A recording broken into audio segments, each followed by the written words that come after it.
Tatiet, თქვენ ახლა პირდაპირ ეთერში ადევნებთ თვალს გორელების აქცია პერფორმანს. გორელები ამ წუთებში პუტინის ფიტულს ზუსტად იმ ადგილას წვავენ, სადაც 16 წლის წინ ოკუპანტი საერთაშორისო კონვენციით აკრძალულ კასეტურ ბომბებს ყრიდა და სწორედ აი ამ მოედანზე არაერთი მშვიდობიანი მოქალაქე ემსხვერპლა ამ სისასტიკეს. აქ არიან შეკრებილები სხვადასხვა სფეროს ადამიანები, რომლებმაც სულ ცოტა ხნის წინ მსვლელობა მოაწყეს მათ ლომჭაბუკის სკვერიდან გამოიარეს ქალაქის ქუჩები და უკვე მოვიდნენ ცენტრალურ მოედანზე. ეს ადამიანები შეკრებილები იყვნენ ხელოვნების სახლში, სადაც სოლიდარობა გამოუცხადეს ხელოვანებს, იმ ადამიანებს, რომლებიც რეჟიმის მსხვერპლი გახდნენ მხოლოდ იმის გამო, რომ გაბედეს და ხმამაღლა თქვეს, რომ არაპირებენ ოკუპანტებისთვის ბოდიშის მოხდას, ისე როგორც ეს სურს პრორუს ოლიგარქს ბიძინა ივანიშვილს. მე ოპერატორს თხოვ იქამდე სანამ დაიწყება აქცია პერფორმანსი, აჩვენოს აქ შეკრებილი ადამიანები, რომლებიც დგანან ქალაქის ცენტრალურ მოედანზე და ელოდებიან აქციის დაწყებას და უკვე მოგვიანებით ჩვენ მათაც გავესაუბრებით და მოვისმენთ თუ რა აქვთ სათქმელი აქ მოსულ ადამიანებს. რუსკა ბუზიაშვილს ხედავ სამოქალაქო აქტივისტს. რუსკა, იქამდე სანამ დაიწყება აქცია პერფორმანსი, მოდით გითხარით, რატომ მოხვედით თქვენ პირადად აქ რა გაქვთ სათქმელი? გარდა იმისა, რომ აბსოლუტურად ყველა აქციაზე დავდივარ, იმიტომ რომ მიყვარს ჩემი ქვეყანა და მინდა რომ ჩემი ქვეყანა იყოს თავისუფალი და ევროპული. დღეს განსაკუთრებული მიზეზი მაქვს ის, რომ მინდა და ართაუსისთვის დავეჭირა მხარი, იმიტომ რომ ეს ადამიანები არიან ზუსტად ის ადამიანები, ვინც ამ ქალაქის განვითარებისთვის ყველაზე მეტად იბრძოდნენ. და დღეს ვარ აქ იმისთვის, რომ ზუსტად იმ წარწერის გამო, რომლის გამოც ისინი დასაჯეს, რომ ზუსტადაც რომ ნავამარი ქალაქი ბოდიშს არ ვაპირებთ, რომ მოვიხადოთ და არ ვიხდით. ძალიან დიდი მადლობა. ჩვენ ახლა გვესმის შეძახილები, თავისუფლება რეჟიმის პატიმრებს, აქ შეკრებილი ადამიანები გარდა იმისა, რომ სოლიდარობას უცხადებენ ხელოვანებს, ასევე ითხოვენ უკანონო დაკავებული მოქალაქეების გათავისუფლებას. და აი ახლა თქვენ თვალს ადევნებთ პირდაპირ ეთერში აქცია პერფორმანს. ცეცხლს უკიდებენ მკვლელი ოკუპანტის, ტერორისტის პუტინის ფიტულს და ამ ფორმით გამოხატავენ საკუთარ პროტესტს. აქ შეკრებილი ადამიანები, ისინი აპროტესტებენ ქვეყნის გარუსების მცდელობას, იმას, რომ საქართველოს დე-ფაქტო ხელისუფლება საკუთარი ნაბიჯებით სულ უფრო აშორებს ჩვენს ქვეყანას დასავლურ ინსტიტუტებს და ხელს უშლის ევროინტეგრაციას.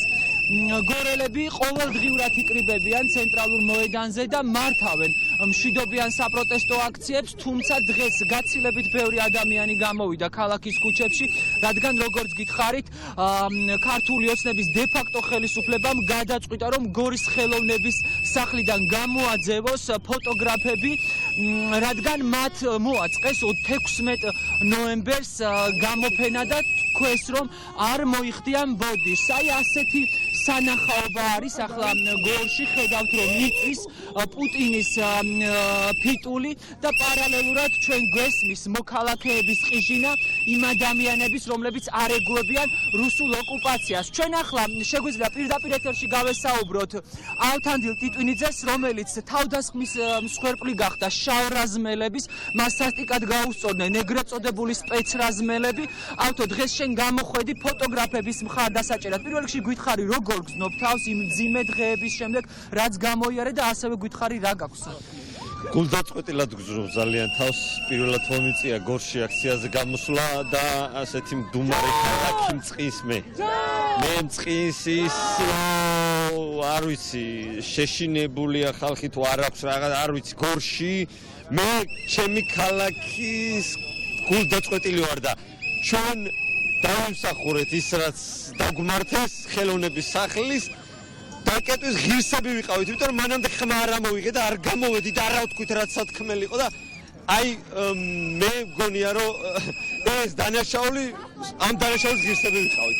მე გული მტკივა და მადლობა, რომ ეხლა ამდენი ვართ, მაგრამ ამაზე 10-ჯერ მეტი უნდა ვიყოთ, იმიტომ რომ რაზეც არის პროტესტი, ის პირველი ჩვენ მოხვდა რუსეთი, ჩვენ მოკვდა პირველი და ამიტომ ჩვენ უნდა ვიყოთ წინა ფლანგზე და ამ დროს ესე ცოტანი ვართ. აი მაგაზე მწყდება გული. მე ყველაზე მეტად აი ეს არ მტკივა. მე მტკივა გული, რომ ვართ აი ესე ცოტანი და უფრო ცოტანი თქვათ ამ ჩვენს პროტესტს. მეტი ხალხო ადეკით. მე დავდე 2 აგური, თქვენ დადეთ 1. გამოდი და დადეთ ის აგური, რაც საქართველოს სჭირდება, ჩვენ ქვეყანას სჭირდება და მოდი გაინძერი და დადეთ ერთი აგური თქვენით რა. ძალიან დიდი მადლობა. აი ესეთი აპლოდისმენტები მოყვა თანდილ ტიტვინიძის სიტყვას და კომენტარს, რომელიც მან მთავარ აღთან გააკეთა. ოთო გრიტიშვილს ვხედავ, გორის ფოტოგრაფთა სახლის დამფუძნებას. მოგესალმები ოთო. მოდით უთხარით ჩვენს მაყურებელს, ელოდით თუ არა აი ასეთ მხარდაჭერა საზოგადოების მხრიდან. ჩვენ ხედავთ რომ ძალიან ბევრი ადამიანი გამოვიდა იმისთვის რომ სოლიდარობა გამოგიცხადო.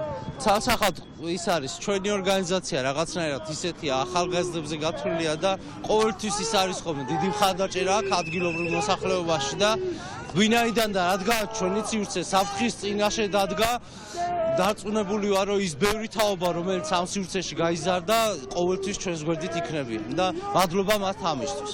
კიდევ ერთხელ რომ შევახსენოთ მაყურებელს, რატომ დაიწყო რეჟიმმა რეპრესიები უშუალოდ ხელოვნების სახლის მიმართ? აი რამ გამოიწვია? ავუხსნათ.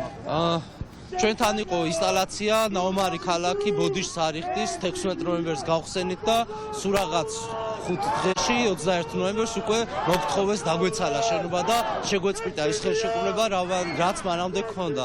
ფიქრობ რომ ეს იყო გამოხატვის თავისუფლებაზე და არის გამოხატვის თავისუფლებაზე თავდასხმა და გარდა ამისა ცალსახად ცენზურის კანონი ამოქმედა ფაქტობრივად და ძალიან ცუდია ეს ამბავი. ძალიან დიდი მადლობა ოთარ გრიტიშვილს უსმენდა მთავარი არყის მაყურებელი. ახლა გვესმის შეძახილები სად მივდივართ ევროპაში არ გვეშინია. აი ასეთი განწყობა არის გორში. გორელები ერთი რომ აპროტესტებენ ქვეყნის გარუსების მცდელობას, მეორე კი რომ სოლიდარობას უწყდებენ ფოტოგრაფებს და მოუწოდებენ თანამოქალაქეებს რომ გამოვიდნენ დადგნენ მათ გვერდით, რადგან როგორც აქ შეკრებილი ადამიანები თვლიან აქ გაცილებით მეტი ადამიანი უნდა იდგეს, რადგან ეს არის საერთო გულისტკივილი და საერთო პროტესტი რეჟიმის წინააღმდეგ.